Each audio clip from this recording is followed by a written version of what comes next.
Salah satu yang dianjurkan bagi orang berhutang yaitu ketika membayar, bayarlah dengan cara yang baik. Sebagaimana dulu kita meminta dengan cara baik-baik, lalu diberikan dengan cara baik-baik, maka bayar hutang pun dengan cara baik-baik. Assalamualaikum warahmatullahi wabarakatuh. Banyak sekali pertanyaan jamaah, Ustadz kasih kami channel untuk kajian anak-anak muda. Di antara anak muda berasal dari Aceh, luar biasa, channelnya Maulizul Akbar Nab. Tonton, subscribe, like, share, komen.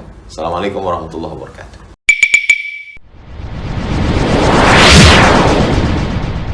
Assalamualaikum warahmatullahi wabarakatuh.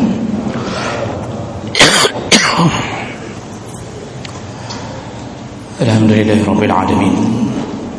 Hamdan katsiran tayyiban mubarakan fih. Asyhadu an la ilaha illallah wahdahu la syarika lah. Wa asyhadu anna Muhammadan 'abduhu wa rasuluhul karim. Allahumma shalli wa sallim ala nabiyyina wa sayyidina Mustafa Muhammadin wa ala alihi wa ashabihi ajma'in. Amma ba'd. Rabbi shrah li sadri wa yassir li amri wahlul 'uqdatam min lisani yafqahu qawli. Segala puji bagi Allah, kemudian salawat dan salam pada Rasulullah, pada keluarga dan seluruh sahabat-sahabatnya. Ya Allah muliakan insyaallah bapak-bapak, ibu-ibu, jamaah salat maghrib dan isya, dan semoga kedatangan kita di rumah Allah mendapatkan pahala yang berlimpah di sisi Allah Subhanahu wa taala. Bapak Ibu yang Allah muliakan, kita masih membahas tentang adab hutang piutang atau adabul qirat. Di pertemuan yang lalu kita sudah membahas di antara adab orang yang berhutang, yaitu jangan menunda pembayaran hutang, karena Rasulullah mengatakan orang yang menunda pembayaran hutang di saat dia mampu membayar hutang, maka dia termasuk kategori zalim. Sudah mampu tapi tidak membayar, malah mendahulukan sesuatu yang tidak wajib atau melakukan amalan sunnah padahal hutang belum bayar, maka dia zalim. Kalau dia bersedekah tapi hutang tidak bayar, maka sedekahnya tidak dimakbulkan Allah, karena yang wajib dia tinggalkan, yang sunnah dia kejar. Maka lebih dahulukan bayar hutang. Setelah selesai hutang, baru kita melakukan amalan yang lain. Lalu kemudian juga kita sudah bahas bahwa tanamkan rasa takut kepada Allah ketika berhutang. Jadi kalau bisa siang malam berusahalah memikirkan bagaimana cara melunasi hutang. Jangan merasa aman kalau hutang belum selesai, kecuali belum jatuh temponya. Kalau seandainya membawa mati hutang, resikonya berat. Karena salah satu dari 3 orang yang tidak diizinkan untuk masuk surga adalah orang yang mati membawa hutang. Jadi hati-hati meremehkan urusan hutang. Baik, itu sekedar pengingat ulang apa yang kita bahas di pertemuan kita yang lalu. Kita sambung. Ada berikutnya dari orang yang berhutang, yaitu husnul qadha, lakukanlah pembayaran dengan cara yang baik. Jadi salah satu yang dianjurkan bagi orang berhutang yaitu ketika membayar, bayarlah dengan cara yang baik. Sebagaimana dulu kita meminta dengan cara baik-baik, lalu diberikan dengan cara baik-baik, maka bayar hutang pun dengan cara baik-baik. Dan di antara cara yang baik-baik itu, di antaranya adalah jangan menunggu ditagih dulu baru bayar. Jadi setorkan, tunaikan hutang kita. Kalau bentuknya diberi pinjaman dan diringankan untuk membayar dengan cicilan, artinya boleh bayar sedikit-sedikit. Kalau sudah datang waktunya bayar. Kalau yang punya uang mengatakan saya tunggu di antara tanggal 1 sampai tanggal 10, maka bayarlah tepat pada waktunya. Jadi jangan sampai di WA, di telepon, atau ditegur dulu, lalu kemudian baru kita membayar. Dan itu pun membayarnya setelah kita tersinggung. Padahal orang berbuat baik kepada kita. Ketika diingatkan oleh yang punya uang dia, lalu kemudian dia yang berkorban untuk kita, ketika diingatkan malah kita pula yang tersinggung. Kan kalau kita pikir-pikir kan memang betul-betul tak ada otaknya, Pak. Bahasa Inggris ni hana utang. Uang dia, yang dulu berkorban untuk kita dia, yang cari uang dia, yang lelah dia, begitu mudah dalam hitungan 5 menit dia pinjamkan ke kita 5 juta. Lalu kita begitu jatuh tempo, artinya boleh per bulan, boleh bayar sekali, itu bagaimana kesepakatannya, kita tidak berikan. Sudah 2 bulan tidak setor. Begitu diingatkan, kita mulai marah. Mana utang? Kan tak ada otaknya. Inilah kenapa orang kalau tidak belajar agama dan agama tidak masuk ke relung hatinya, maka orang akan menjadi binatang. Seharusnya cukup mikir dengan akal sehat. Ni orang dah buat baik saya, dikasih ringan lagi, disuruh bayar per bulan, dia berikan uang 5 juta, disuruh bayar per bulan untuk meringankan. Kata dia 10 bulan ya, saya tunggu ya 500 saja, antara tanggal 1 sampai tanggal 10 saya tunggu. Tidak bayar juga. Makanya ini tidak ada adabnya. Jadi kalau seandainya disuruh bayar, jangan tunggu ditagih, bayarlah. Makanya Rasulullah SAW memuji dalam hadis riwayat Bukhari Muslim, Rasulullah memuji orang-orang yang membayar hutang tepat pada waktu yang dijanjikan, baik bentuknya cicilan sedikit-sedikit atau cash. Rasulullah mengatakan bahawa fa inna min khiyarin nas ahsanuhum qada'an. Di antara golongan manusia terbaik, salah satunya adalah yang tepat waktu membayar hutang. Ini golongan terbaik. Bayangkan kita tidak ada andil apapun, semua punya orang, kebaikan-kebaikan orang, kita malah makan kebaikan orang, tapi masih dipuji oleh Nabi, disayang oleh Allah kalau kita menjadi orang yang membayar hutang tepat pada waktunya.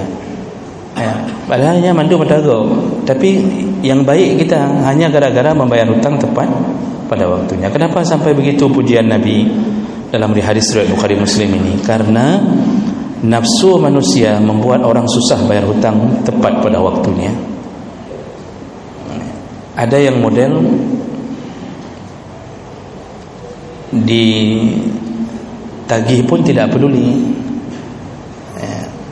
Kalau yang ditagih walaupun marah tapi masih berusaha membayar, ya walaupun tadi tidak ada otaknya, masih adalah sedikit. Tapi kalau sudah ditagih berkali-kali tidak peduli, nyanci betul-betul yang utang, itu lebih hebat daripada orang tadi. Dan inilah menghadapi manusia, kita perlu kadang-kadang setelah berbuat baik, seperti memelihara seekor harimau. Sudah kita pelihara, kita pula yang dimakannya. Ini adab dalam husnul qadha, yaitu ketika membayar, bayarlah dengan cara yang baik. Lalu kemudian ketika bayar, jangan mempersulit, ya. Termasuk husnul qadha, termasuk salah satu yang dianggap cara yang baik untuk membayar adalah jangan mempersulit ketika diminta untuk bayar, ya. Rasulullah sallallahu alaihi wasallam menyebutkan, adkhalahu Allah azza wa jalla rajulan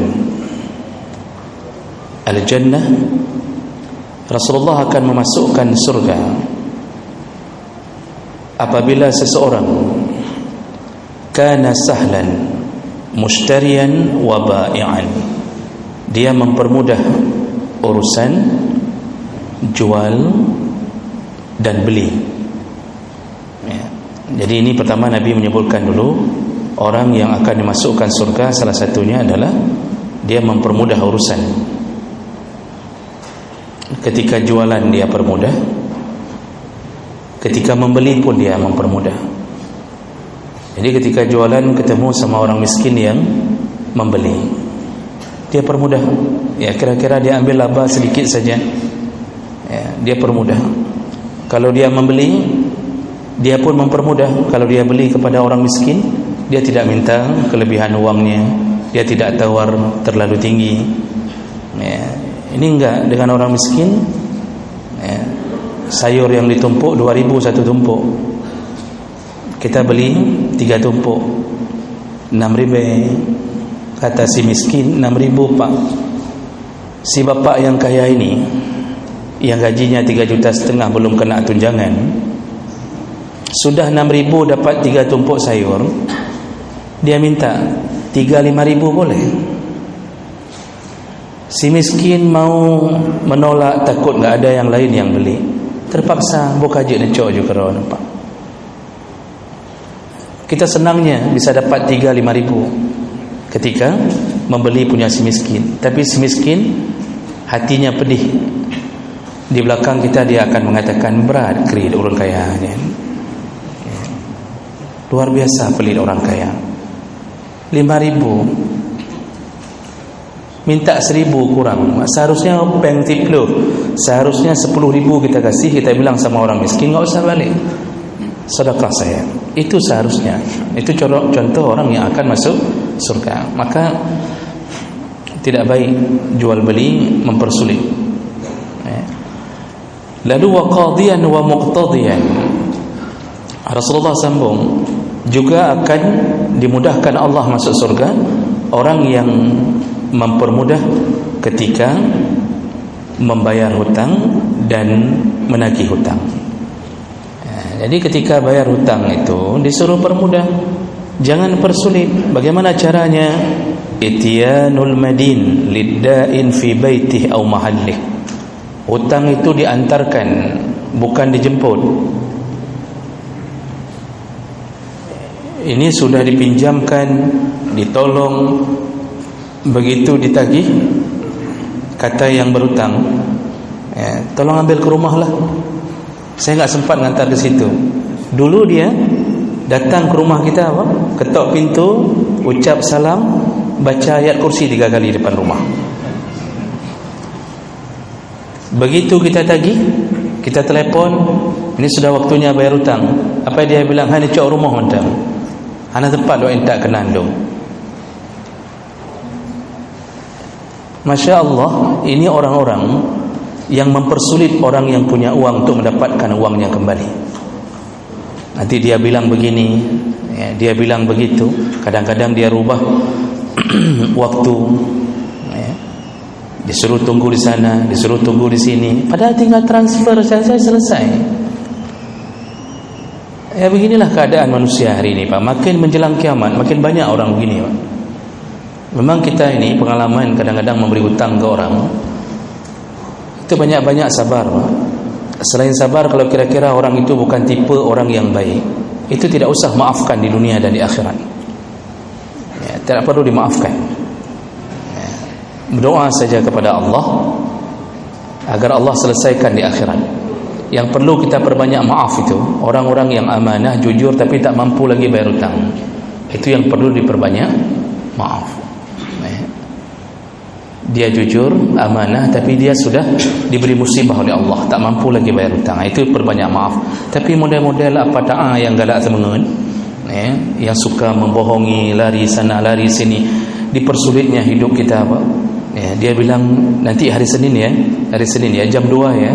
Nah, tunggu di kedai kopi ini. Kita datang jam 2 di kedai kopi, sudah habis kopi pancung. Biasa jarang sekali habis kopi pancung itu. Dia nggak nampak, jam 3:30 nggak nampak, 4:30 tak nampak. Lalu dia telepon, mohon maaf, begini. Tolong nantilah hari-hari Kamis ya, hari Kamis kita jumpa lagi ya. Dipersulit lagi. Begitulah keadaan orang yang ciri-ciri susah masuk surga. Dia mempersulit keadaan orang yang memberi hutang kepadanya. Hadis riwayat Ibnu Majah dan Nasa'i. Ya. Kemudian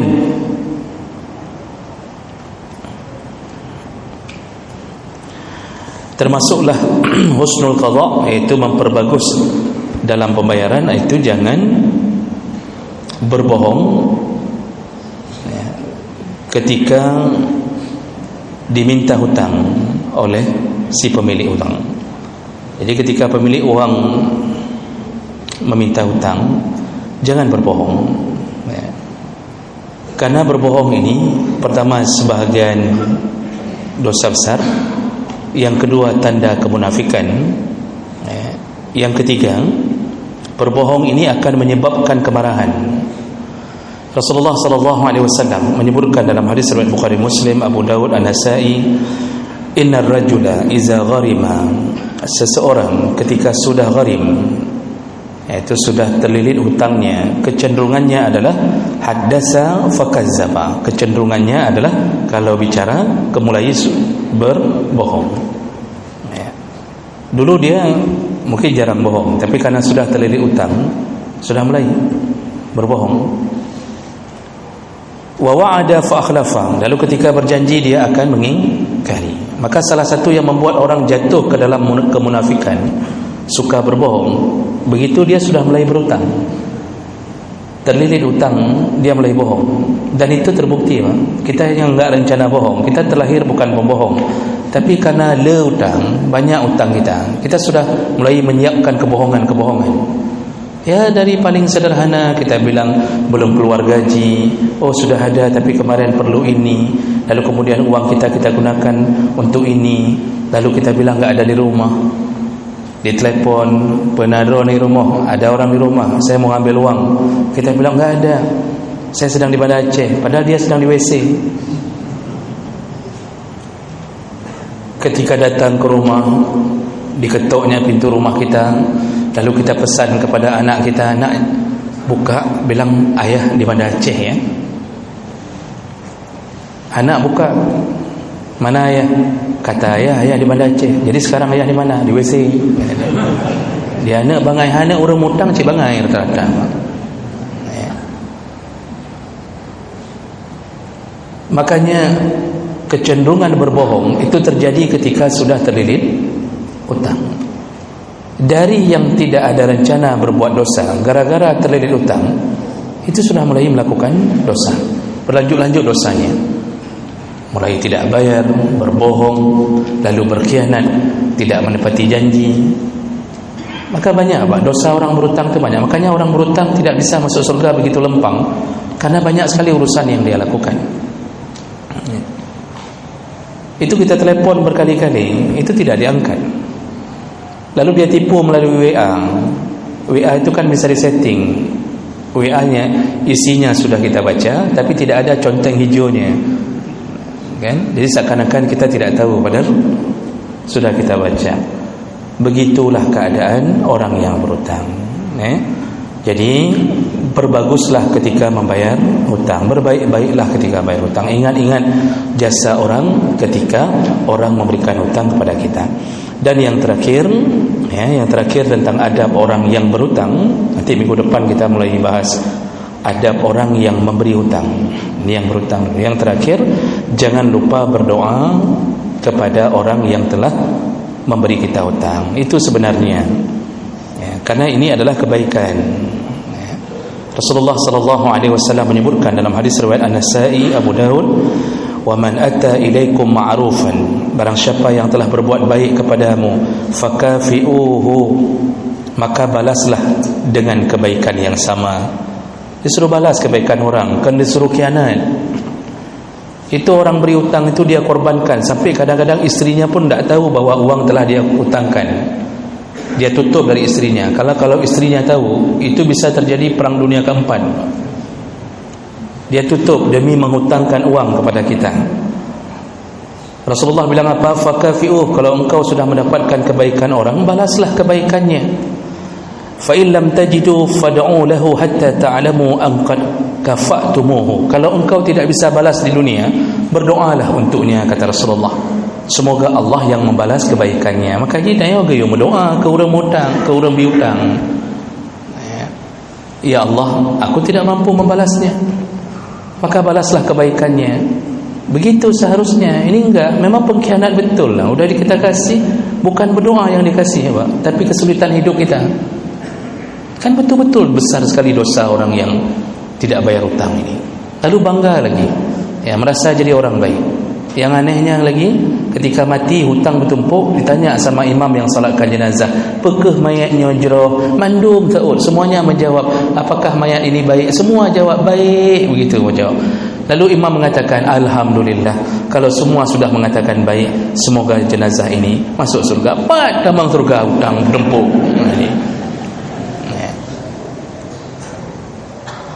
Dia yang disebut as-sana, memuji jenazah itu syaratnya adalah pujian yang keluar dari relung hati, kan dari mulut, dari tenggorokan ke atas, Pak. Dari tenggorokan ke atas bisa menjadi drama di depan jenazah. Karena ada satu orang aja yang mengatakan ketika ditanya sama imam, "Apakah jenazah ini baik?" Kalau ada satu orang saja yang menjawab, "Paling ku paling jenazahnya," misal contohnya begitu, kan heboh kampung itu. Orang akan mengatakan, "Apakah kekurang aja akah ke jenazah?" Macam-macam. Maka orang terpaksa jawab jeroh. Begitu lewat jenazah itu kuburan, "Pani jeroh hutang ke hanai bayi sampai 200 juta." "Pani jeroh ku palih ni." Macam-macam orang bilang, Pak. Itulah laknat yang sebenarnya, karena terjadi realitanya begitu. Jadi bukan berfikir kita bisa bohongi malaikat dengan menjawab baik semuanya, lalu malaikat mengatakan, "Okey, saya anggap baik gara-gara engkau semua mengatakan saya anggap baik." Mana nak baik? Hutang tak bayar di mana-mana. Rasulullah langsung tidak mau mensolatkan jenazah. Setiap kali jenazah dibawa, Rasulullah bertanya, "Fahal alaihi dain?" Jenazah ini ada hutang? Begitu dijawab, "Ada ya Rasulullah." "Sallu antum." Salat saja kalian, aku tidak mau mensolatkannya. Itu menunjukkan marahnya Rasulullah yang mati membawa hutang. Datang kita hari ini, kita remehkan urusan itu, enggak pernah kita tanya pun. Nah, jadi itulah keburukan orang yang sudah diberikan kebaikan, bukan diberi doa, bukan membalas dengan doa, malah memberi kesulitan hidup. Nah, ini adab orang yang berhutang. Mohon bisa dijaga, dan seandainya di antara kita mendapatkan kabar ini dari Rasulullah, kabarkanlah kepada orang lain. Jadi saya yakin bapak-bapak wajah-wajah yang tidak melakukan kejahatan ini, tapi kabarkanlah kepada orang lain. Jadi pulang dari masjid, duduk di kedai kopi ni bite ba urang-urang yang mutang, "Hai mana ka dengar buat pun." Pandai kau dengar buat ku semayang pihana, kata dia, kan. Nah, kasih tahu Pak, isi pengajian kasih tahu. Rasulullah mengatakan apa? Sampaikanlah yang hadir kepada yang ghaib. Falyuballigh asy-syahidu minkumul ghaib. Sampaikan. Yang tidak ikut mengaji, sampaikan. Karena yang kena marah itu semua orang yang baik-baik. Di masjid yang diceramahi orang baik-baik. ya, maka perlu sampaikan keluar sana.